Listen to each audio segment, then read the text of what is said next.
एक बार एक गांव में एक साधु रहता था जो भगवान पर बहुत विश्वास रखता था।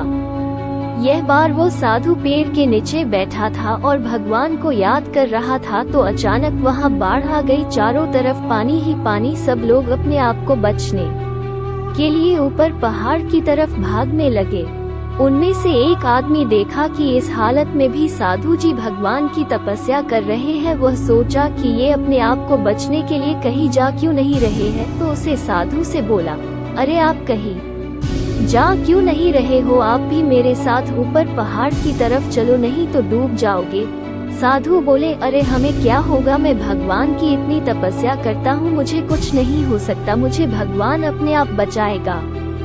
धीरे धीरे पानी साधु के कमर तक आ गया। अब लोग वहाँ से नाव लेकर निकलने लगे तो उनमें से एक ने साधु से कहा, अरे पानी आपके कमर तक आ गया है, आप हमारे साथ चलो। तो साधु ने कहा कि नहीं नहीं, भगवान मुझे अपने आप बचाएगा। और वह नाव वाला भी वहाँ से निकल गया।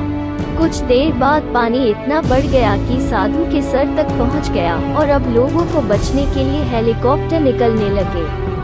एक हेलीकॉप्टर साधु के पास आया, जो कि आखिरी हेलीकॉप्टर था। साधु के पास नीचे रस्सी फेंकी और बोला, इसे पकड़ो और ऊपर आ जाओ, नहीं आप डूब जाओगे। यह आखिरी हेलीकॉप्टर है और आपके पास में दूसरा कोई रास्ता नहीं है बचने के लिए।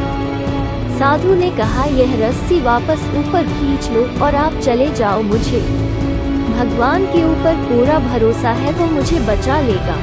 पानी काफी ऊपर आ गया, पेड़ डूब गया और साधु की भी डूबने से मौत हो गई। मरने के बाद साधु भगवान के पास गया और बोला, हे भगवान, मैंने पूरी जिंदगी आपकी तपस्या की, मेरा सारा जीवन आपकी आराधना करने में लगा दिया, फिर भी इतने भरोसे के साथ इंतजार किया कि तुम मुझे बचने आओगे, लेकिन वहाँ मेरी डूबकर मौत हो गई और तुम नहीं आए, ऐसा क्यों?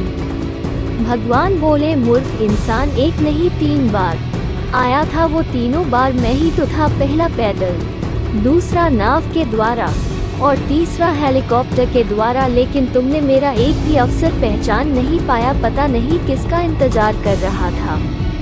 इस तरह से जिंदगी में हमें ऊपर वाला बहुत से मौके देता रहता है, लेकिन हम सब उस मौके को ठुकराकर पता नहीं किस चीज का इंतजार कर रहे होते हैं कि वो होगा तभी मैं करूँगा, और इस बात पर अड़े रहने से एक वक्त के बाद वो मौका हाथ से निकल जाता है और हम कुछ नहीं कर पाते हैं।